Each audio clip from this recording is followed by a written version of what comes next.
capteur de puissance, révolution technologique ou simple gadget? Dans cette vidéo, je te dévoile tout, les avantages bluffants, les inconvénients cachés et ce que ça peut changer pour toi. Prêt à maximiser tes performances? Alors prends les commandes et dépasse les limites dès aujourd'hui.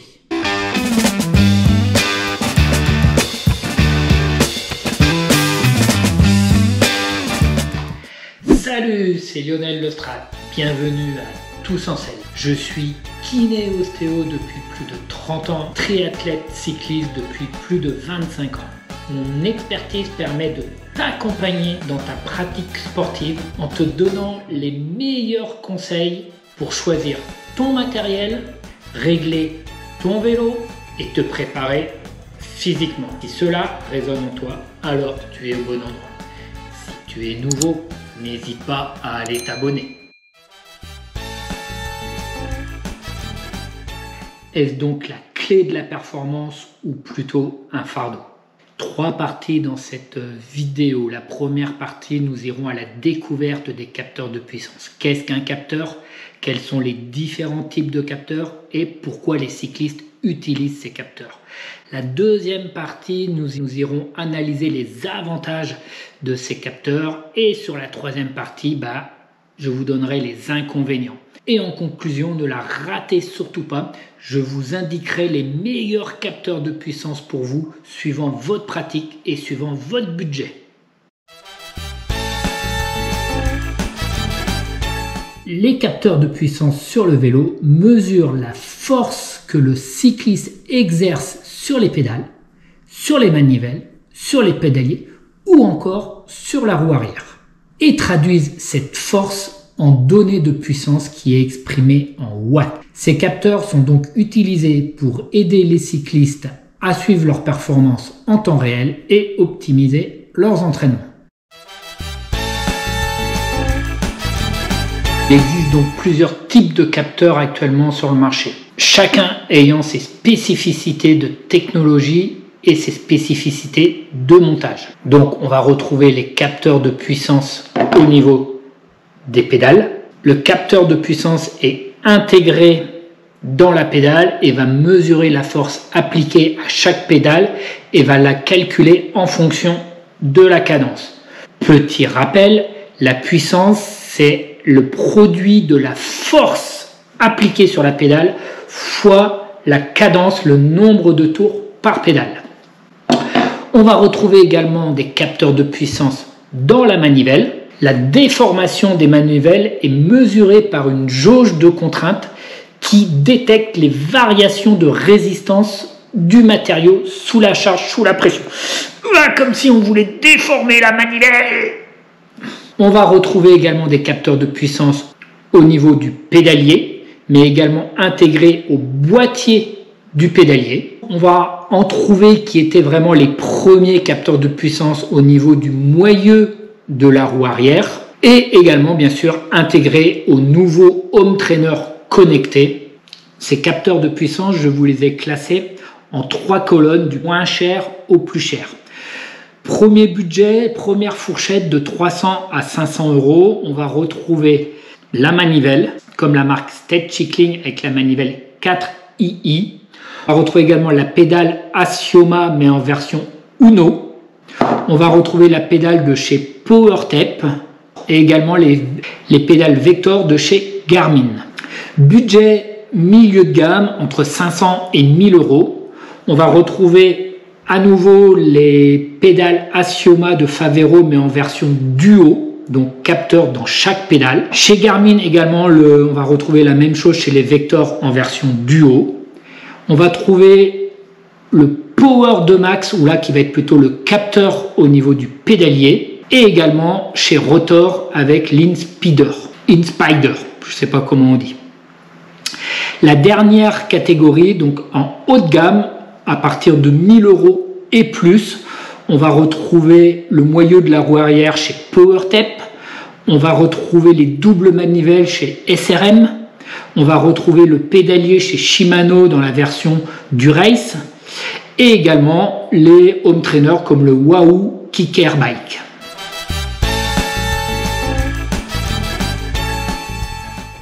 Maintenant qu'on a fait un état des lieux des capteurs de puissance présents sur le marché, la question est la suivante. Pourquoi se servir d'un capteur de puissance? Donc, assez de blabla, je vous emmène avec moi sur le terrain pour vous faire une démonstration en direct live. Allez, on y va. Allez, on se retrouve donc sur le vélo pour la démonstration de l'intérêt ou pas du capteur de puissance. Allez, premier test sur une section plutôt vent défavorable. Je me colle à 30 km/h et on voit ce que ça donne.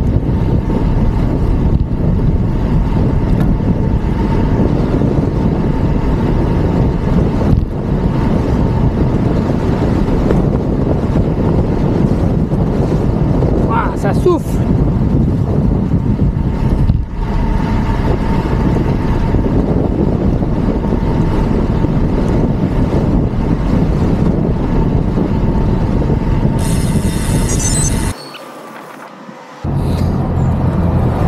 Allez, même section, mais cette fois-ci, vent dans le dos. Toujours 30 km/h.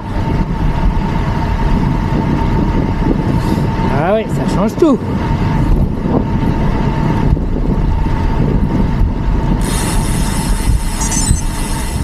Donc, un autre exemple, je suis sur le plat. Vitesse stabilisée aux alentours des 30 km/h. J'arrive dans un faux plat montant. Et on va voir pour garder les 30 km/h.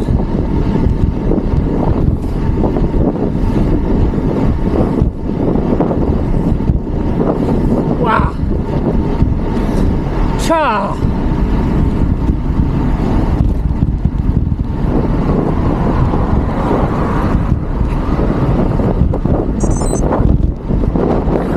Ben ça calme. Chaud.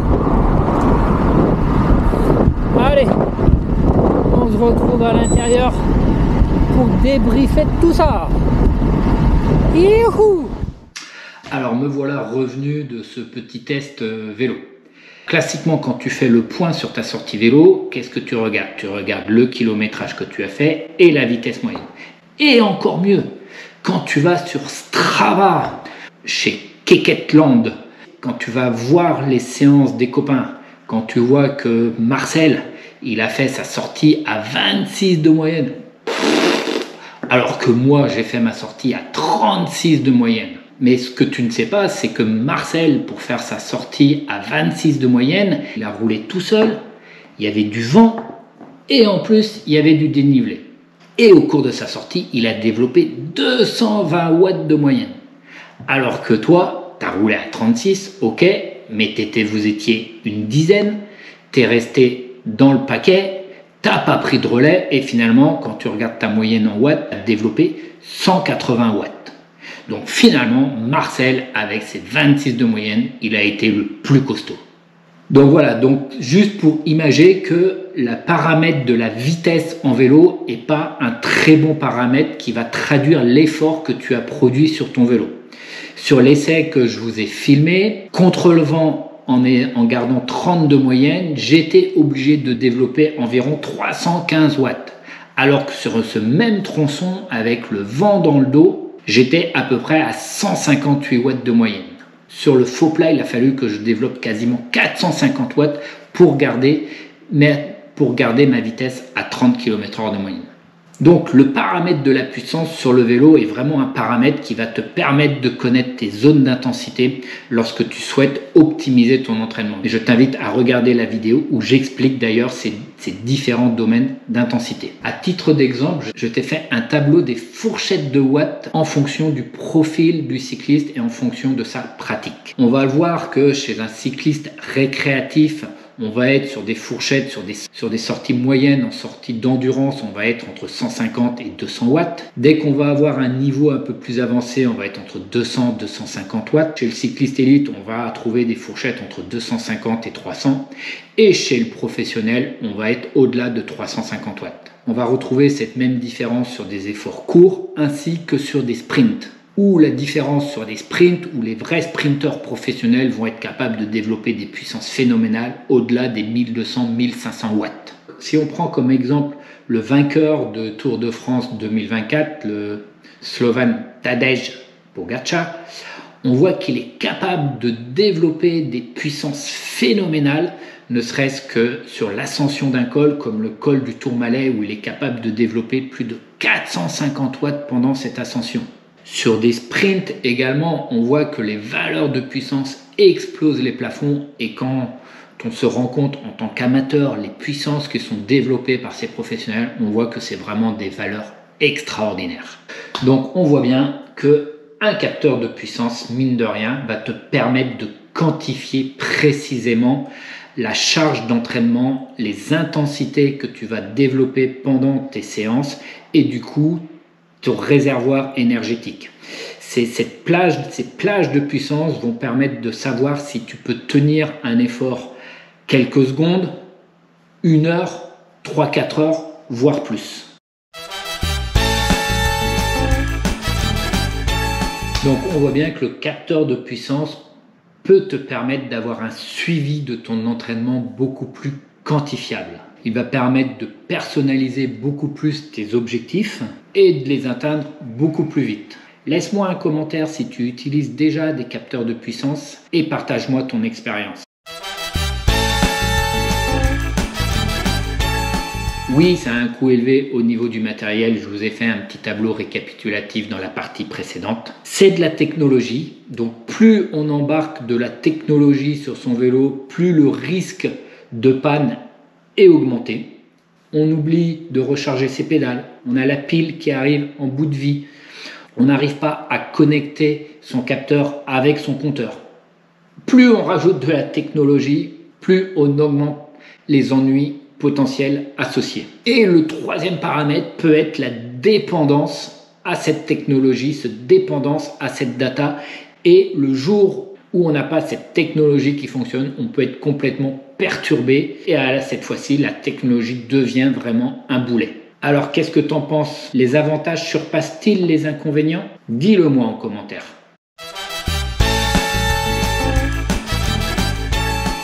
Si tu es un cyclotouriste, plutôt route, gravel, et que tu as pour seul but de profiter des paysages, de partager des séances avec les copains, alors pas besoin. Si tu es un cycliste débutant mais très motivé, que tu veux comprendre tout de suite les puissances de base et t'améliorer en adoptant une bonne pratique, alors oui, ça peut être pertinent. Si tu es toujours cycliste amateur mais plutôt régulier et que tu veux progresser, suivre des plans d'entraînement, préparer des cyclosportives, alors pour avoir une mesure objective de l'effort, suivre tes progrès, prévenir du surentraînement, alors je vote pour. Si tu es triathlète et tu veux gérer efficacement la partie vélo pour conserver l'énergie sur la course à pied, l'optimisation de l'effort sur la longue distance passe par la gestion des watts sur le vélo. Donc je vote yes. Tu es cycliste en compétition, que tu sois professionnel ou amateur, maximiser tes performances, optimiser l'entraînement, gérer les efforts de course, ça passe par un capteur de puissance. Si malgré tout ça, si tu es quand même dans une de ces catégories et si tu n'as pas la possibilité d'investir dans un capteur de puissance, je te rassure, tu peux continuer à t'entraîner, tu peux continuer à avoir un suivi de tes performances en te servant de la fréquence cardiaque et du ressenti à l'effort, la fameuse échelle RPE que j'ai déjà détaillée dans d'autres vidéos. Ce RPE couplé à la fréquence cardiaque va te permettre quand même de définir tes différentes zones d'intensité et ta notion d'effort. Les datas de puissance sont intéressantes, mais elles ne sont pas indispensables absolument. Donc, comme je vous l'avais évoqué en début de vidéo, si tu souhaites investir dans un capteur de puissance, qu'est-ce que je peux te conseiller? Premièrement, est-ce que cela concerne un seul vélo? Parfois, chez les triathlètes, par exemple, ils ont un vélo de route et un vélo de chrono. Chez certains cyclistes, ils ont un mulet, un vélo pour l'hiver, pour le home trainer et un vélo pour les beaux jours ou pour les courses.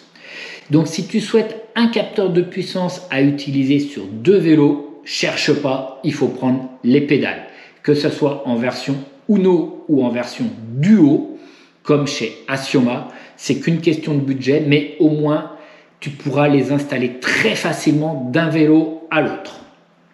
Si par contre tu n'as qu'un seul vélo et il y aura un seul capteur de puissance, donc là, suivant ton budget, si tu veux limiter ton budget, à nouveau la pédale en version Uno ou simplement une manivelle avec le capteur de puissance. Ce sont des budgets les plus abordables et qui te feront parfaitement le job. Donc la décision d'utiliser ou non un capteur de puissance dépend vraiment de tes ambitions et de ton budget. Pour certains, c'est devenu vraiment un outil révolutionnaire qui transforme leurs entraînements presque en une science exacte. Pour d'autres, c'est un gadget coûteux qui pourrait rajouter de la complexité à une activité qui devrait rester simple et agréable. Donc en fin de compte, connaître tes propres besoins, tes propres envies et prendre la décision en fonction de cela reste le meilleur des choix. Tu as des anecdotes sur tes expériences personnelles avec les capteurs de puissance? Comment ils ont transformé la pratique du cyclisme? Alors partage-moi ton histoire en commentaire. J'espère que cette vidéo sur les capteurs de puissance t'ont motivé en tout cas à retourner à l'entraînement. Dans tous les cas, n'hésite pas à me lâcher un petit pouce bleu, à me mettre des commentaires, à jeter un œil sur d'autres vidéos recommandées sur la chaîne pour continuer notre voyage dans le monde du cyclisme et de l'entraînement. Bon entraînement à tous, allez, tchuss et à très vite!